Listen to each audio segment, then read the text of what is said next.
তুমি আমার গায়ে হাত তুলেছো, এরপরও তোমার বাড়ির খাবার আমি মুখে তুলবো? কোনোদিন না। তুই অনেক বড় অপরাধ করছিস, সেই তুলনায় তোরে আমি কিছুই কই নাই। আরে আমার উচিত ছিল তোরে কাইটা কাইটা গাঙ্গের জলে ভাসাই দেয়া। তোর এত বড় সাহস নাই, শুধু তুই কেন, তোর 14 গোষ্ঠীরও সাহস নেই আমাকে কেটে গাঙ্গের জলে ভাসিয়ে ধর। আর তুই যদি বেশি কথা বলেছিস না, তাহলে তোর নামে আমি নারী নির্যাতনের মামলা দিব। কি কি কইলি? তুই আমার নামে নারী নির্যাতন মামলা দিবি?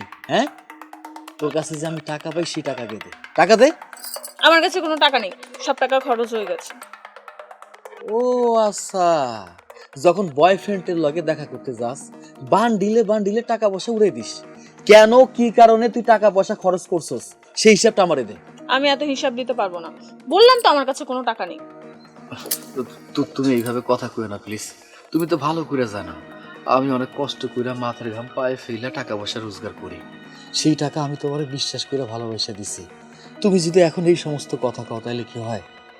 আমি মানতেছি আমি রাগের মাথায় তোমার লগে খারাপ আচরণ করছি, আমি আমার রাগটা কন্ট্রোল করতে পারি নাই, সেটার জন্য আমি অনুতপ্ত। আমি তোমার কাছে ক্ষমা চাইতেছি। তুমি চুলের মুঠি ধরে আমাকে যে ব্যথা দিয়েছো, সে ব্যথা আমি সারা জীবনও ভুলবো না।